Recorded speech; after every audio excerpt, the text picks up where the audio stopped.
जीवन क्रांति में सूत्र इस चर्चा का तीसरा सूत्र आज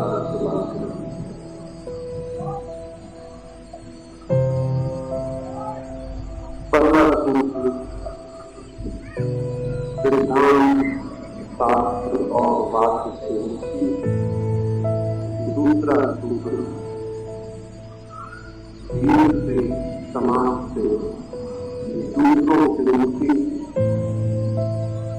और तीसरा सूत्र आदर्श। इस तीसरे सूत्र को समझने के लिए मन का एक बहुत अद्भुत राज समझने आवश्यक है। मन की बड़ी अद्भुत प्रक्रिया है।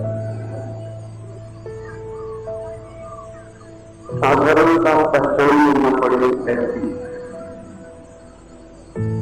और वो प्रक्रिया में मन को जिस ओर से बदलने की कोशिश की जाए मन उसी को जानना शुरू हो जाता है।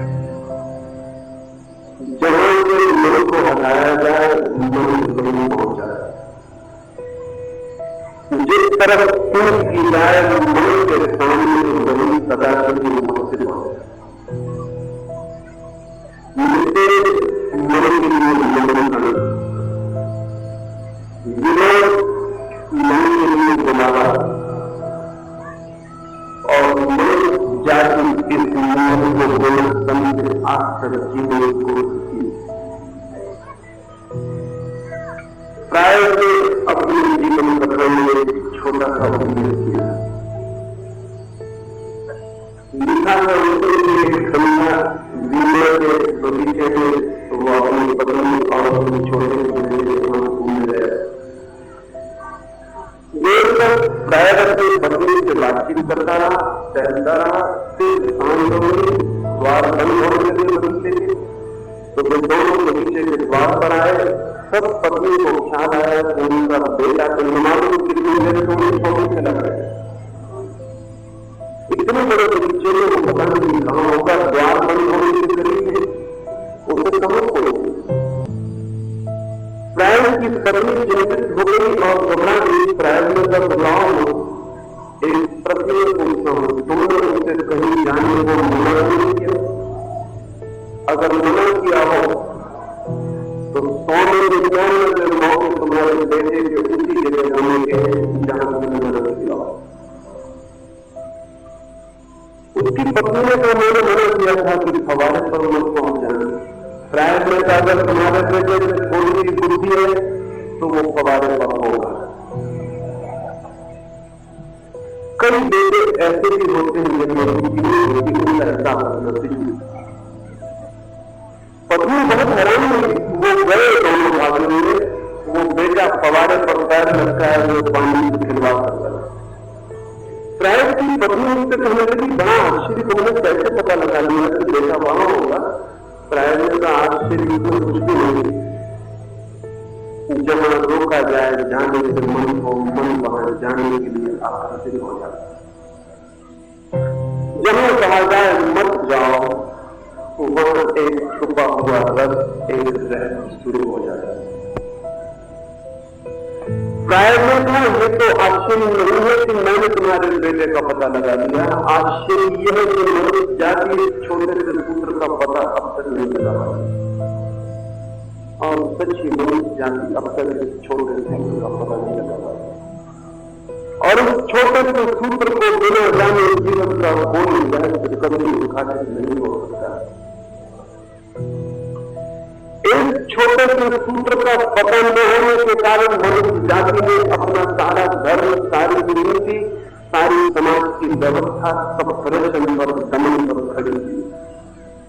मनुष्य का जो व्यक्तित्व हमने खड़ा किया है वो दमन पर खड़ा है, दमन उसकी नींव है। और दमन पर खड़ा हुआ आदमी लाख उपाय करे, जीवन की ऊर्जा का साक्षात्कार उसे कभी नहीं हो सकता, क्योंकि जिसका उसने दमन किया है मन में उसी से ऊर्जा नष्ट हो जाता है। थोड़ा सा प्रयोग करे और पता चल जाए किसी बात से मन को बचाने की कोशिश करें और पाएंगे मन किसी बात के आसपास घूमने लगा। किसी विचार को बोलने की कोशिश करें और वही बोलने की कोशिश उस बात को स्मरण करने का आधार बने।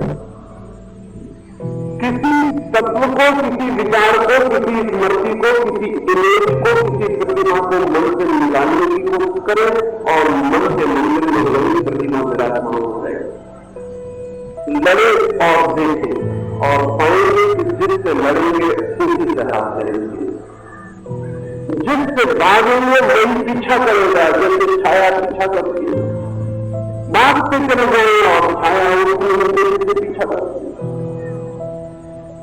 मन को हम भगा रहे हैं और मन को हमने इतनी जगह से भगाया है कि हमने भूल गए अब कि मन को कहां होना चाहिए। मन वही नहीं हो गया है जहां जहां हमने उसे इनकार किया, जहां जहां हमने द्वार बंद किए, मन वही दस्तक दे रहा है। क्रोध से लड़े और मन क्रोध के पास ही खड़ा हो जाए। हिंसा से लड़े और मन हिंसक हो जाए। मोह से लड़े और मन मोह से बन जाए। लोभ से लड़े और मन लोभ में गिर जाए। धन से लड़े और मन धन के प्रति ही पागल हो। काम से लड़े, सेक्स से लड़े और मन सेक्सुअल हो जाएगा, काम हो जाएगा। जिससे लड़े मन वही हो जाए। ये बड़ी अजीब बात। जिसको दुश्मन बनाएंगे मन पर उस दुश्मन की ही प्रतिच्छवि अंकित हो जाए। मित्रों को मन भूल जाता है, शत्रुओं को मन कभी नहीं भूलता है। लेकिन ये हो सकता है जिससे हम लड़े मन उसके साथ डल जाए, लेकिन उसकी शक्ल बदल ले, नाम बदल ले। मैंने सुना एक गांव में एक बहुत क्रोधी आदमी, इतना क्रोधी कि उसने अपनी पत्नी को धक्का देकर कुएं में गिरा दिया। जब पत्नी मर गई, उसकी लाश निकाली गई तो वो क्रोधी आदमी जिससे नींद से जाग गया। उसने याद आया कि उसने जिंदगी में सिवाय क्रोध के और कुछ भी नहीं किया। इस दुर्घटना में वो एकदम सचेत हो गया। उससे बड़ा पश्चाताप हुआ। गांव में मुनि आए थे, वो मुनि के दर्शन को गया और उनके चरणों में सिर रख कर रोया और उसने कहा कि मैं इस क्रोध से कैसे छुटकारा पाऊं, क्या रास्ता है, मैं कैसे इस क्रोध से बचूं।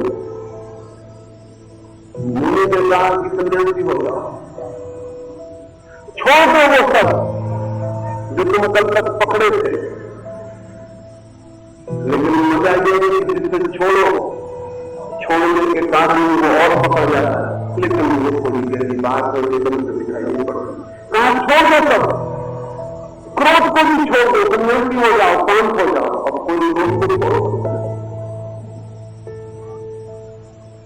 वो आदमी सन्यासी हो गए, उसने सबसे वक्त फेंक दिया और लग हो गया और उसके साथ मुझे दीक्षा देनी दीक्षा। मुझे बहुत हैरान हुए। बहुत लोगों ने ऐसा संकल्प आदमी ने देखा था जो इतनी शीघ्रता से सन्यासी हो गया। उन्होंने कहा कि तू अद्भुत है, तेरा संकल्प महान है, तेरा संयम महान है, तू इतनी शीघ्रता से सन्यासी होने को तैयार हो गया, सब छोड़कर। लेकिन मुनि को भी पता नहीं कि ये क्रोध ही है, ये क्रोध का दूसरा रूप है। वो आदमी जो अपनी पत्नी को एक क्षण में धक्का दे सकता है, वो एक क्षण में महिला खड़ा होकर सन्यासी भी हो सकता है। इन दोनों बातों में विरोध नहीं है, ये एक ही क्रोध के दो रूप है। मुनि बहुत प्रभावित हुए थे, उन्होंने उसे दीक्षा दे दी और उसका नाम रख दिया शांतिनाथ। वो मुनि शांतिनाथ हो गया। और भी मुनि है, लेकिन उस मुनि शांतिनाथ का मुकाबला करना बहुत मुश्किल था, क्योंकि उतना क्रोधी उनको कोई नहीं। दूसरे दिन में एक बार भोजन करते तो शांतिनाथ 2 दिन तक भोजन नहीं करते। क्रोधी आदमी कुछ भी कर सकता है। दूसरे सीधे रास्ते पे चलते थे, मुनि शांतिनाथ पूछते कांटों भरे रास्ते पे चलते, दूसरे छाया में बैठते थे तो मुनि शांति लोग धूप में कर रहे, सूख गया शरीर, कृप हो गया, काला पड़ गया, पैर में घाव पड़ गए, लेकिन मुनि की कीर्ति फैली होगी कि मुनि महान थी। वो सब क्रोध ही था जो स्वयं पर लौट आया था, वो क्रोध था जो दूसरों पर प्रकट होता रहा था, अब वो अपने पर ही प्रकट हो रहा था। 100 में से 99 तक भी स्वयं पर लौटे हुए क्रोध का परिणाम होते हैं। दूसरों को सताने की चेष्टा रूपांतरित होकर खुद को सताने की चेष्टा भी बन सकती है। असल में सताने की इच्छा असली सवाल है, जिसको सताने का ये बड़ा सवाल नहीं है। दूसरों को भी सताया जा सकता है, खुद को भी सताया जा सकता है। सताने में मजा, क्रोधी आदमी का रस। अब उसने दूसरों को सताना बंद कर दिया था, क्योंकि दूसरे तो सही नहीं, अब तो वही था, अपने को भी सता रहा। और एक पहली बार एक नई घटना घटी थी, दूसरों को सताने में लोग अपमान करते थे, खुद को सताने में लोग सम्मान करते थे। लोग कहते थे महातपस्वी, मुनि की कीर्ति फैलती गई। जितनी कीर्ति फैलती गई, मुनि अपने को उतने ही टार्चर, उतने ही अपने साथ दुष्टता करते चले गए। जितनी दुष्टता की उतना सम्मान। 2-4 वर्षों में गुरु से भी ज्यादा उनकी प्रतिष्ठा हो गई। फिर वे देश की राजधानी में आए। मुनियों को देश की राजधानी में जाना बहुत जरूरी रहता है। अगर आप सन्यासियों को खोजना चाहते हो तो हिमालय जाने की कोई जरूरत नहीं, देश की राजधानी में चले जाए और वहां सब मुनि और सब सन्यासी अड्डा जमा कर मिल जाए। वो मुनि भी राजधानी की तरफ चले।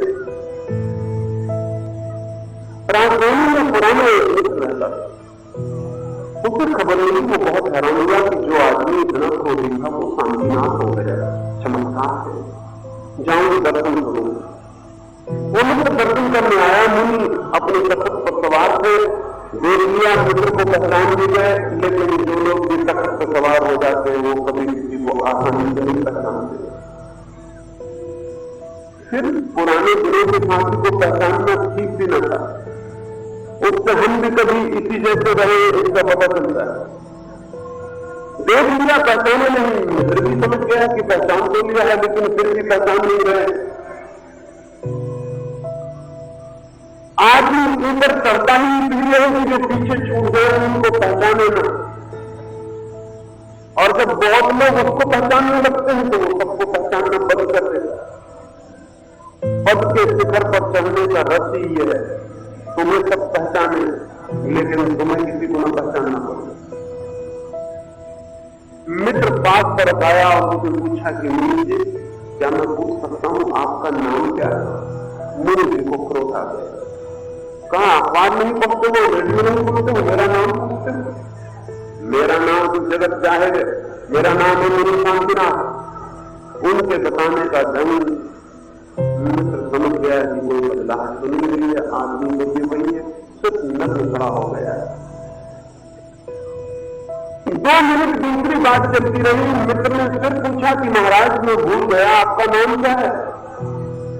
मुनि की तो आंखों में आग जल थी। उन्होंने कहा मुनि ना समझ, इतनी बुद्धि नहीं। अभी मैंने तुमसे कहा था कि मेरा नाम मुनि शांतिनाथ, मेरा नाम है मुनि शांतिनाथ। मित्र 2 मिनट और दूसरी बातें चलती रही, सुनता रहा। फिर उसने पूछा कि महाराज मैं भूल गया, आपका नाम क्या है?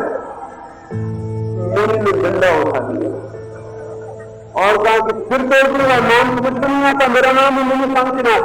तो मित्र ने कहा सब समझ में आ गया, वही समझ में आने के लिए 3 बात पूछ रहा हूं। नमस्कार है, आप वही के वही, कोई फर्क नहीं।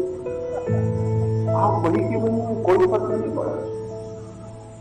दमन से कभी कोई फर्क नहीं आता, लेकिन दमन से चीजों की शक्ल बदल जाती है। और शक्ल बदल जाना बहुत खतरनाक है, क्योंकि सब बदली हुई शक्ल में उनको पहचानना भी मुश्किल हो जाता है।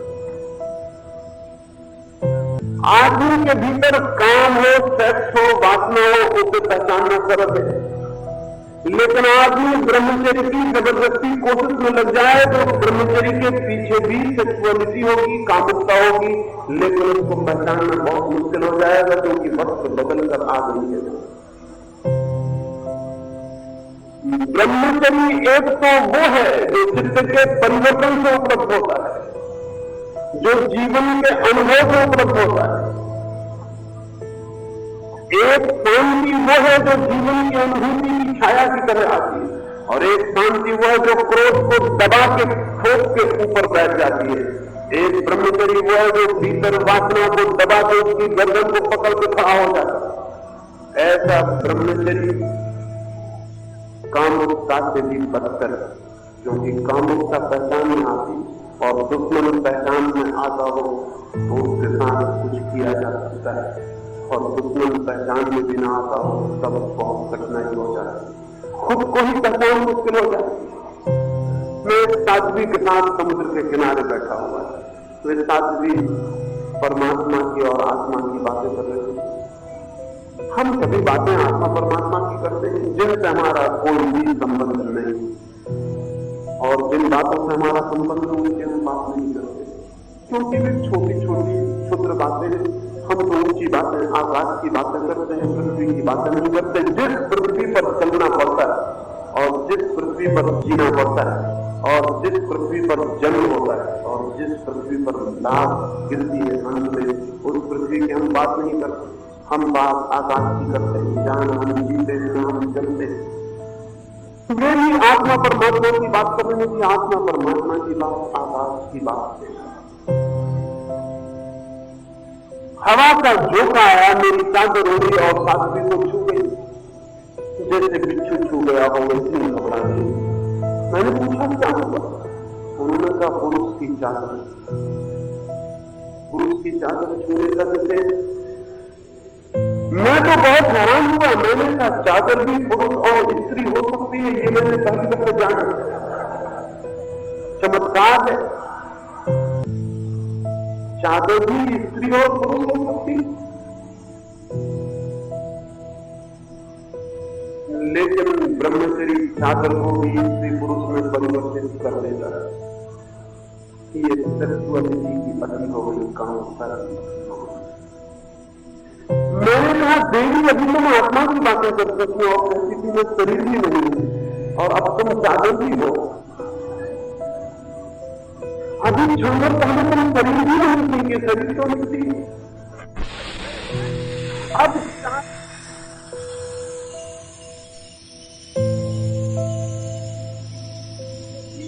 सिंबल बन गई, अब वो भी प्रतीक बन गई।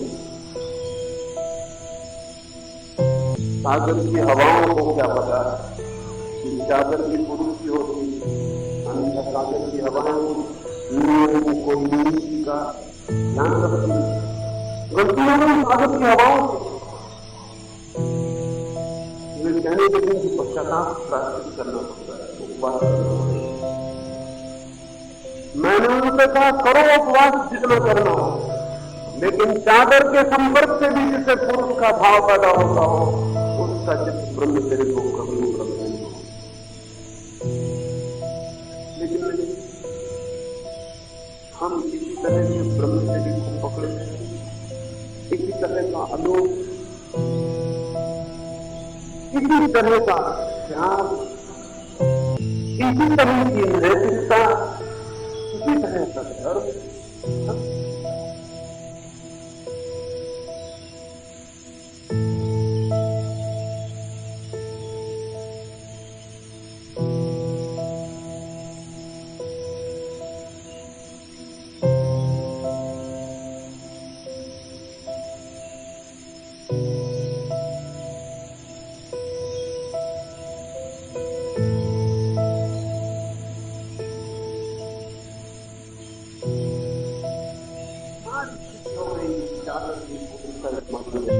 चादर की निडरता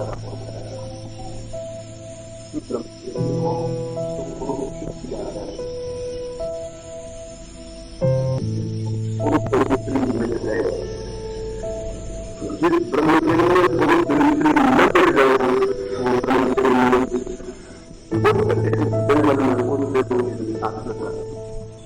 एक रात की पूर्णिमा की रात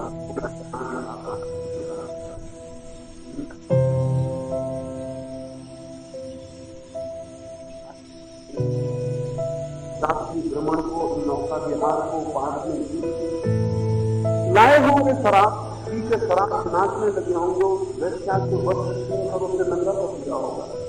उन्हें शराब में पीता देखकर वो वैश्या भाग गई। रात आदि उन्हें होश आया, खोजने निकले, वैश्या तो नहीं मिली। एक झाड़ के नीचे बुद्ध बैठे हुए मिल गए। उनसे पूछने लगे कि वहां से, यहां से एक नंगी किसी को, वैश्या को भागते नहीं देखा, रास्ता यही है, यही से वो गई होगी, रास्ते पर धूप पर से पत्थर बने। आप यहां कब से बैठे हुए हैं? यहां से कोई नंगी स्त्री भागती तो नहीं रही, एक वैश्या यहां से भाग गई। बुद्ध ने कहा कोई गया जरूर है, लेकिन वो स्त्री थी या पुरुष ये बताना। जब मेरे भीतर का पुरुष ज्यादा हुआ था तब मुझे दिखाई पड़ती, ना भी देखो तो दिखाई पड़ती, बचना भी चाहो तो भी दिखाई पड़ती थी।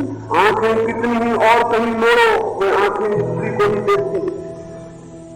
जब से मेरा पुरुष विदा हो गया, तब से बहुत ख्याल करो तो पता चलता है कौन स्त्री के कौन कोई निकला। पहले कौन आया कहता है वो ध्यान रखना और ये बताना और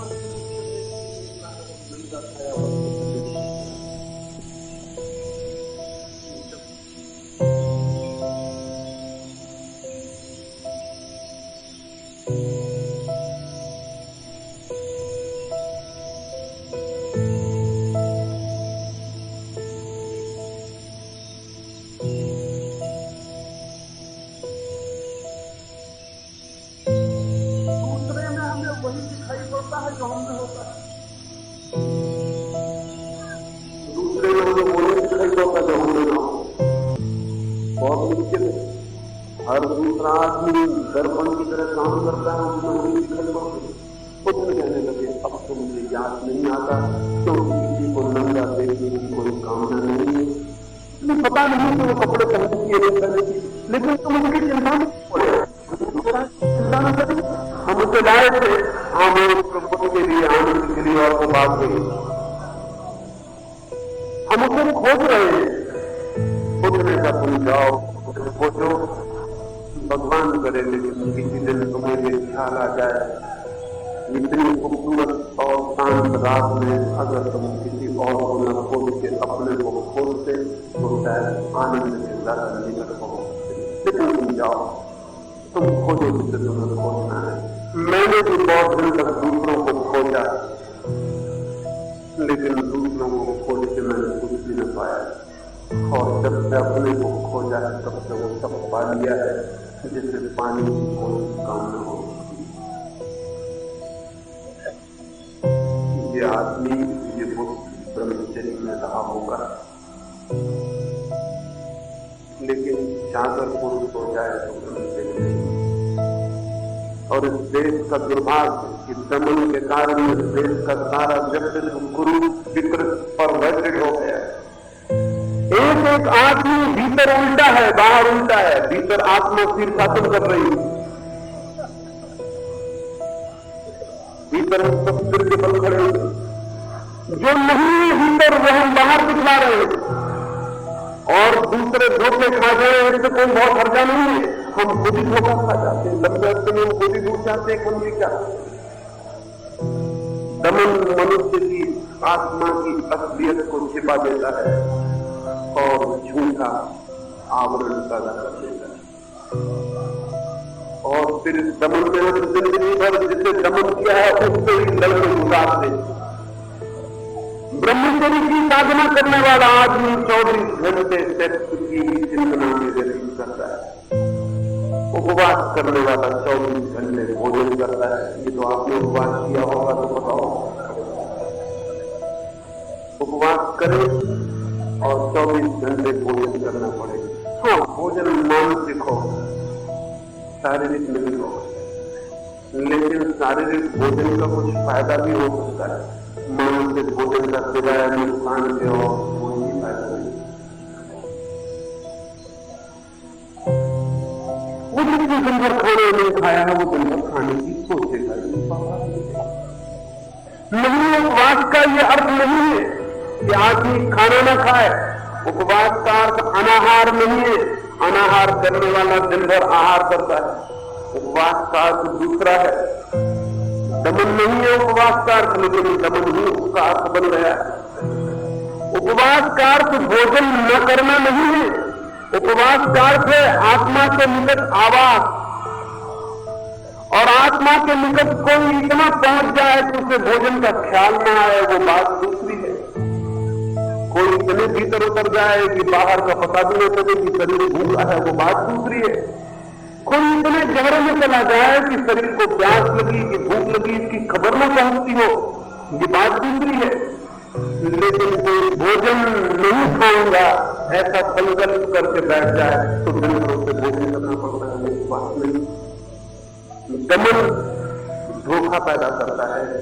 दमन वो जो असलियत है उपलब्धि की, वो जो अनुभूति की, वो जो सत्य है उसकी तरफ बिना ले जाए बाहर परिधि पर ही संघर्ष करके जबरदस्ती कुछ पैदा करने की कोशिश करता है, और ये कोशिश बहुत नहीं पड़ जाती।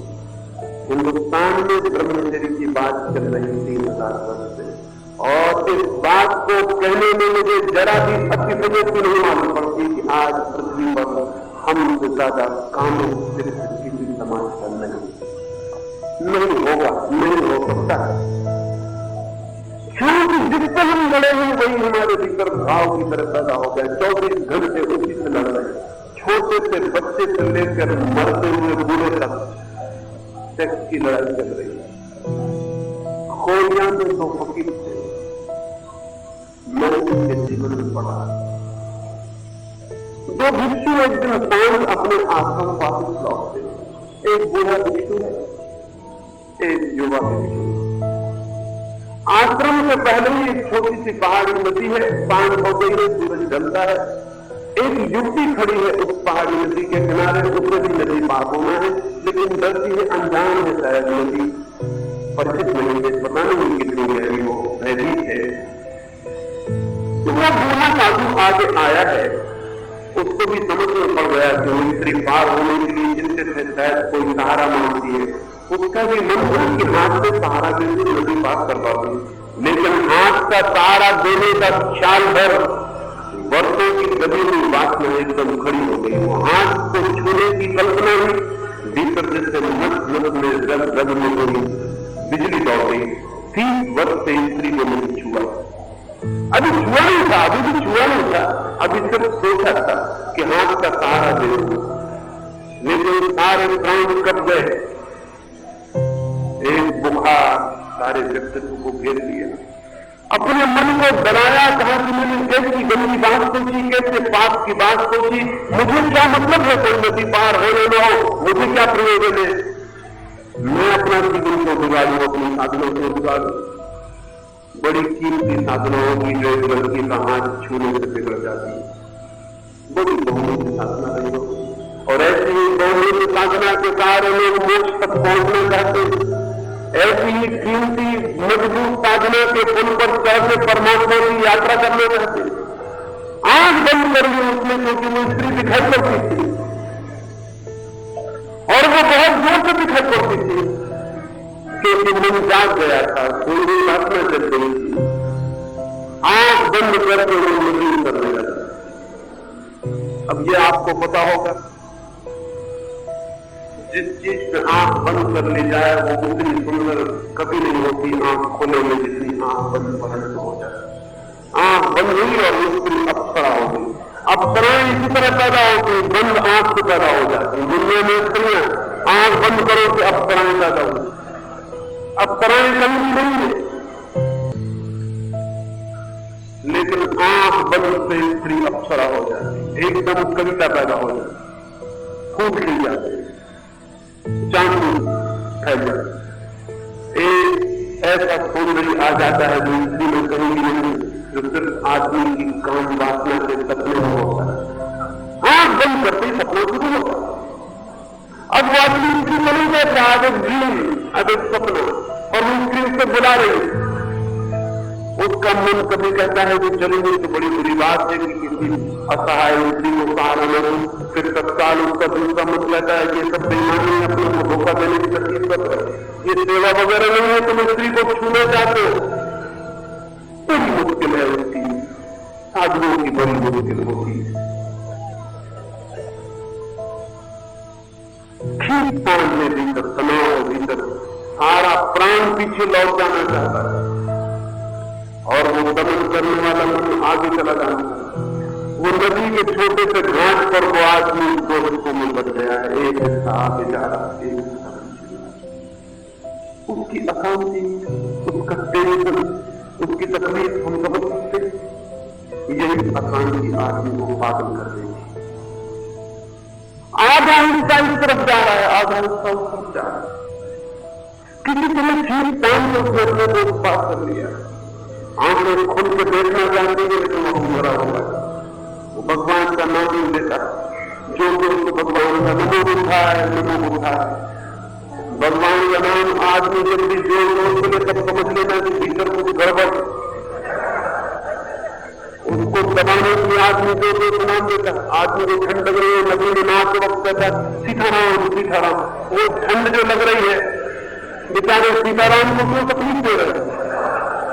उस ठंड को बुलाने की कोशिश कर रहे। अंधेरी गली में आदमी जाता है और कहता अल्लाह ईश्वर तेरे नाम। वो अंधेरे घबराहट को बुलाने का है। जो आदमी परमात्मा के निकल जाता है वो चित्रपोन नहीं करता भगवान के नाम की, वो चुप हो जाता। जितने चित्रपोन को जाने वाले लोग थे, समझ लेना कि भीतर प्रभाव चल रहा है, भीतर काम चल रहा है, उनके ऊपर राम का नाम चल रहा है। वो भीतर औरत खींच रही है और वो किसी तरह भगवान का सहारा लेकर आगे बढ़ा जा रहा है कि कहीं ये न हो कि औरत मजबूत हो जाए और खींच दे। उस स्त्री को बेचारी को पता भी नहीं कि साधु किस मुसीबत में पड़ गया। वो अपने रास्ते पर खड़ी, तभी उस साधु को ख्याल आया कि पीछे उनका जवान साथी भी आ रहा। लोग तो उसने देखा तो उसको सचेत कर दे कि वो भी कहीं किसी दया करने की भूत में न पड़ जाए जिसमें न पड़ गए। लेकिन लौट को देखा तो भूत तो हो चुकी है। वो जवान आदमी उस औरत को खंभे के लिए नदी पार कर रहा। आग लगे बूढ़े साधु को न मालूम कैसा कैसा मन होने लगा। कई बार होने लगा कि मैं उनकी जगह कंधा लगाया होगा, फिर छिड़का उससे क्या पागल की बात, मैं और उस औरत को कंधे पर ले सकता हूं। 30 साल की साधना में करूंगा, गंदगी का ढेर है औरत का शरीर, तो उसको कंधे पर लूंगा। नरक का द्वार है औरत, इसको कंधे पर लूंगा। लेकिन वो दूसरा युवक लिए चला आग जल गई कि आज जाके गुरु को कहूंगा कि ये युवक भ्रष्ट हो गया, पतित हो गया, ऐसे निकालो आश्रम के बाद। फिर उस युवक ने दूसरी स्त्री को किनारे पर छोड़ दिया और फिर वो चल पड़ा। फिर वो दोनों लगते रहे मील भर तक, बूढ़े में कोई बात नहीं हुई। जब वे आश्रम के द्वार प्रविष्ट हो रहे थे तो उस गुरु ने सीधे को खड़े होकर कि याद रखो, मैं जाके गुरु को कहूंगा तुम पतित हो चुके हो, तुमने स्त्री को कंधे पर क्यों उठाया? एकदम से चौंका। उस युवक ने कहा स्त्री, उसको मैंने उठाया था और छोड़ दिया है। लेकिन ऐसा मालूम पड़ता है कि आप उसे अभी भी कंधे पर लिए हुए। उस युवक ने कहा sir, you are still carrying her on your shoulder. आप अभी भी छोड़ रहे हो। मैं तो उनको उतार भी आया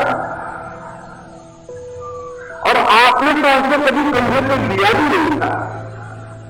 आप अभी तक तो खबर नहीं। मैं तो सोचता था आप किसी ज्ञान में लिए, तो ये खबर भी ना थी आप वही ज्ञान कर रहे हैं, वही नदी का किनारा, वही स्त्री को नदी का पार करा।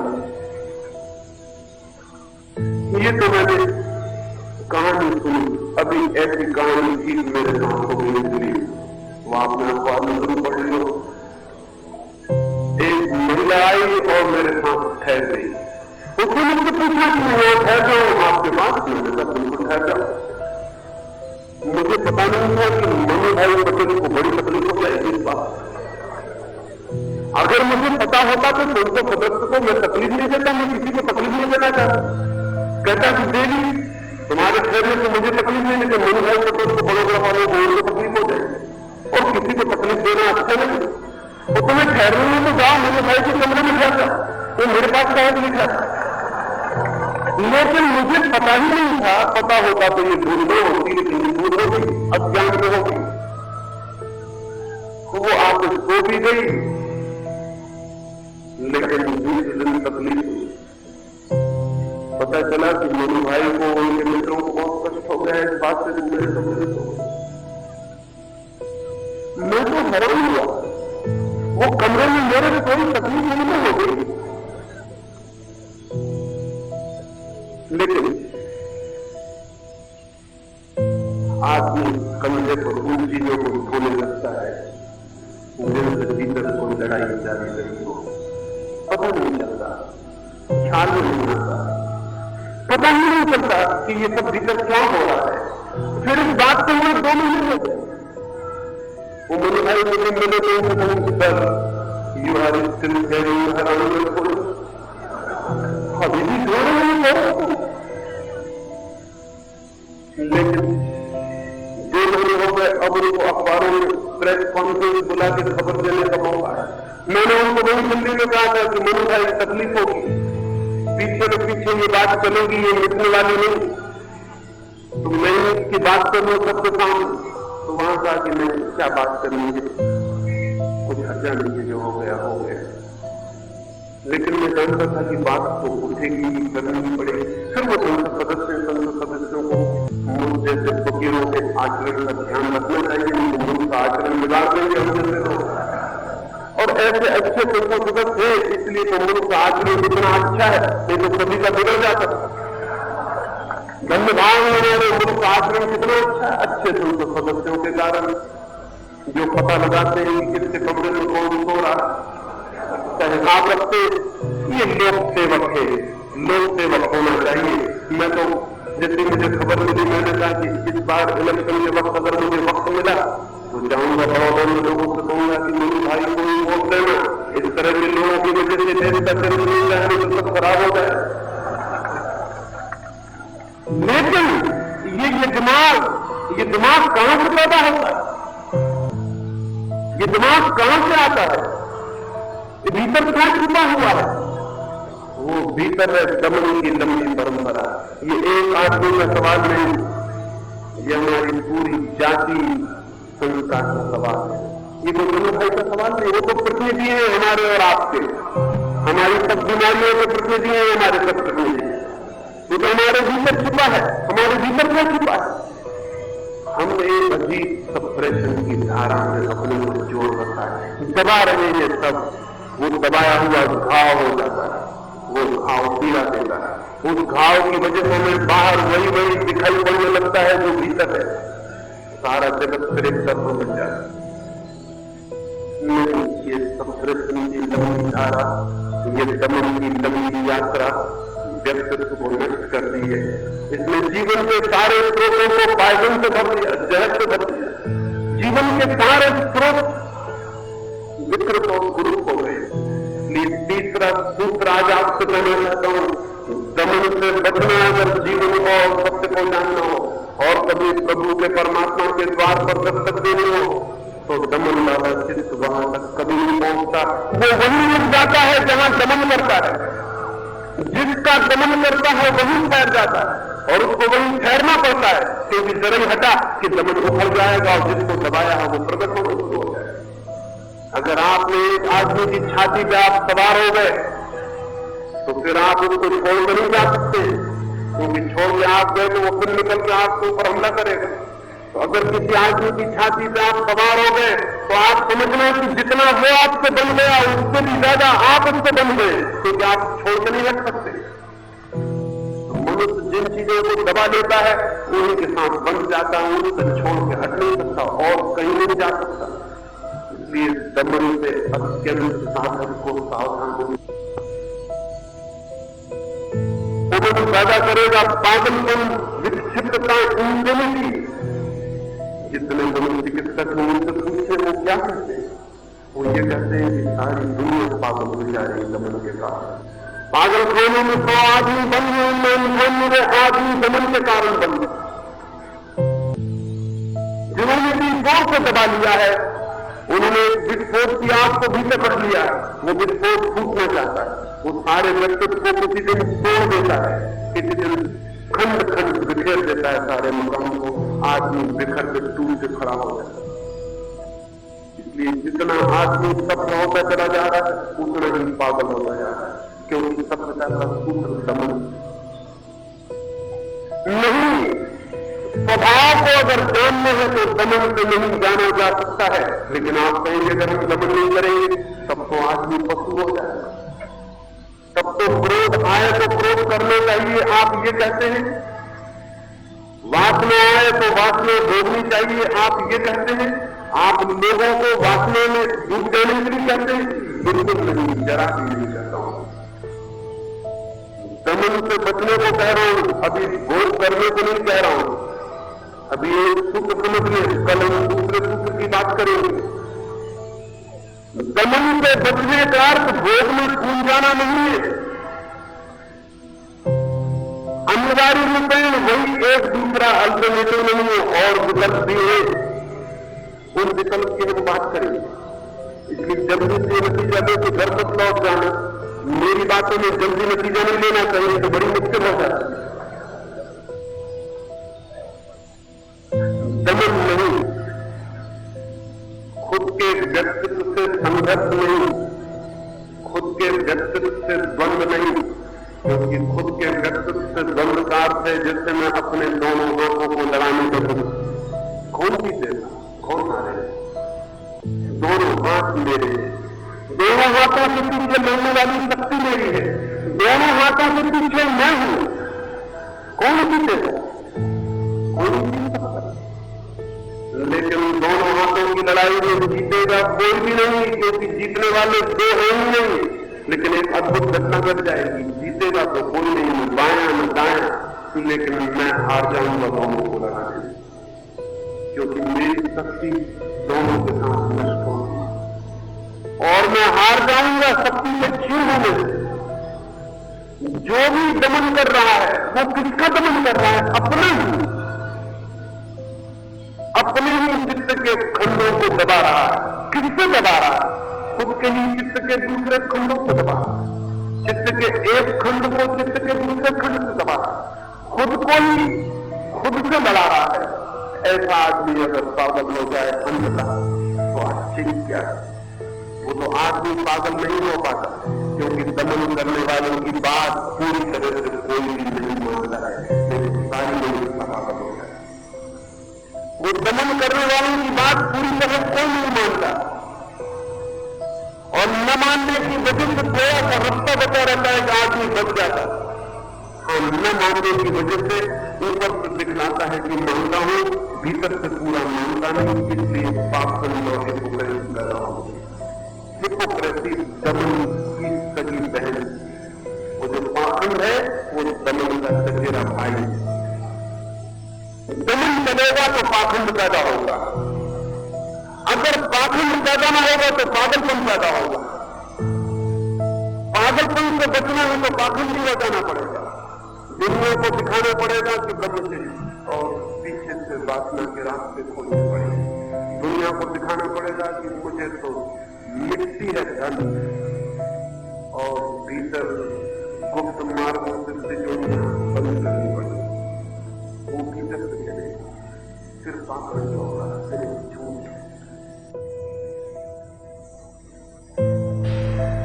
लेकिन ये पाखंड बचा रहा है आदमी को, नहीं तो आदमी पागल हो जाए। अगर सीधा साधा आदमी दमन के चक्कर में पड़ जाए तो पागल हो जाए। ये साधु सन्यासी बहुत बड़े संयुक्त पागल होते देखे जाते हैं। उसका कारण आप समझते, लोग समझते हैं भगवान का उन्माद छा गया, भगवान के लिए दीवाने हो गए। भगवान का कोई उन्माद नहीं होता है। सब उन्माद भीतर के रुग्णता से पैदा होता है, लेकिन वो भीतर अगर बहुत दमन हो तो रोग पैदा हो जाता, उन्माद पैदा हो जाता, पागलपन पैदा हो जाता। लेकिन उसको हम कहते हैं हर उन्माद एक्सटेसी वगैरह नहीं है, मैडनेस इंफिनिटी है। या तो आदमी पूरा दमन करे तो पागल होगा, और या फिर पाखंड का रास्ता निकाल ले तो बच जाएगा, लेकिन पाखंडी हो जाएगा। और पाखंडी होना पागल होने से अच्छा नहीं।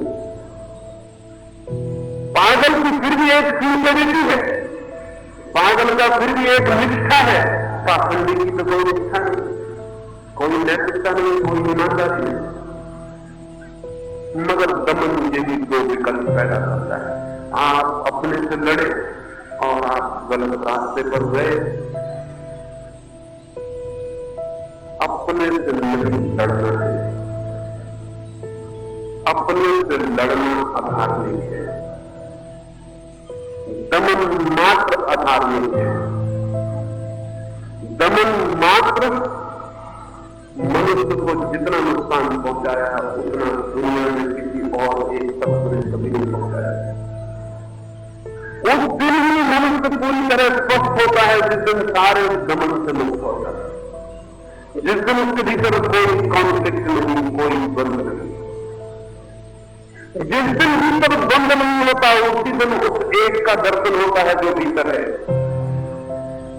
अगर ठीक से समझे तो दमन मनुष्य को विभक्त करता है, डिवाइड करता है, और दमन जिस व्यक्ति के भीतर होगा वो फिर इंडिविजुअल नहीं रह जाए, वो व्यक्ति नहीं रह जाए, वो विभक्त हो जाए, उसके कई टुकड़े हो जाएंगे, वो सिजोफ्रेनिक हो जाए।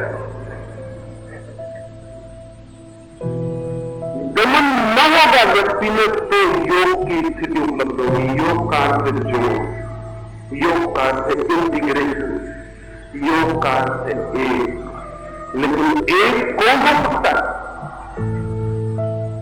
एक व्यक्तित्व किसका हो सकता है? उसका जो लड़ेगा,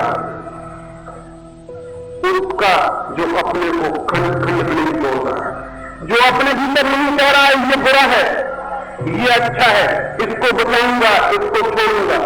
जिसने भी अपने भीतर बुरे और अच्छे का भेद किया वो दमन में पड़ जाए।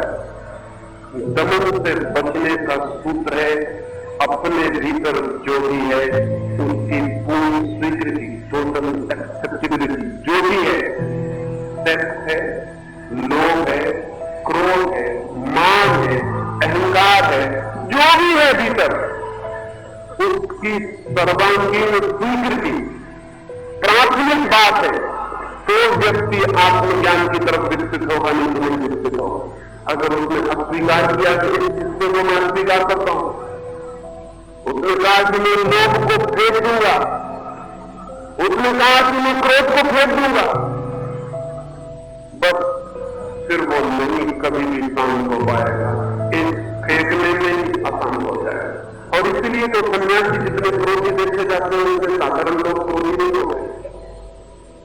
सन्यासी का क्रोध बहुत अद्भुत है। दुर्वासा की कथाएं तो हम जानते हैं, वो परम सन्यासी, परम व्यक्ति थे। इतना क्रोध छोड़ने वाले लोगों में इकट्ठा हो, इतना अहंकार कि दो सन्यासी एक दूसरे को मिल नहीं सकते क्योंकि कौन इसको पहले नमस्कार करे। दो सन्यासी एक साथ बैठ नहीं सकते क्योंकि किसका तखत ऊंचा होगा और किसका नीचा होगा। ये सन्यासी नहीं कि पागल नहीं, अभी तखत की ऊंचाई मापने में लगे हुए, परमात्मा की ऊंचाई में नहीं पता भी क्या होगा। मैं कलकत्ते में एक सर्वधर्म सम्मेलन में बोलने गए, वहां कई तरह के सन्यासी, कई धर्मों के उन्होंने आमंत्रित किए थे। उनको क्या पता विचार कि सब सन्यासियों को एक मंच पर ही बिठा लगा। कोई उसमें शंकराचार्य जो वो कहते हैं हम अपने सिंहासन पर बैठे, और शंकराचार्य सिंहासन पर बैठे तो दूसरा आदमी कैसे नीचे बैठ सकता है? किसका तखत ऊंचा होगा? संयोजकों ने मुझे आके कहा कि सबकी खबरें आ रही हैं, हमारे बैठने का इंतजाम क्या है? बच्चों जैसी बात मालूम पड़ती है। छोटे छोटे बच्चे कुर्सी पर खड़े हो जाते हैं और अपने बाप से कहते हैं इससे ज्यादा बुद्धि नहीं मालूम पड़ती, सखत ऊंचा नीचे रखने वालों इसलिए तो ऊंची बुद्धि है। सखत तो ऊंचे हो जाएंगे आप, तो हद हो गई, आदमी को ऊंचा होना बहुत आसान हो गया। लेकिन दबा रहे हैं अहंकार को, तो अहंकार दूसरे रास्तों को खोज कर रहा है। इधर अहंकार को दबा रहे हैं, इधर कह रहे हैं कि मैं कुछ भी नहीं हूं, हे परमात्मा मैं तो तेरी शरण में, इधर ये कह रहे हैं। उधर वो अहंकार कह रहा है इधर से ठीक है बेटे, इधर तुम शरण में जाओ, हम दूसरा रास्ता खोजते हैं। हम कहते हैं कि सोने का कुआं नहीं चाहिए, क्योंकि हमको ज्यादा भगवान की शरण में और कोई नहीं गया, तो हमको सोने का कुआं नहीं चाहिए। इधर कि मैं कुछ भी नहीं हूं, आदमी तो कुछ भी नहीं है, सब संसार माया है। और उधर अगर जगत गुरु न लिखो आगे तो नाराज हो जाती तबियत कि मुझे जगत गुरु नहीं लिखा। और मजा ये है कि जगत से पूछे बिना ही गुरु हो गई। जगत गुरु तो कुछ हुआ होता ही, जगत बहुत बड़ा है। एक गांव में मैं गया, वहां भी एक जगत गुरु थे, जगत गुरु भी कोई कमी, जिसको भी ख्याल पैदा हो जाए वो जगत गुरु हो सकता है।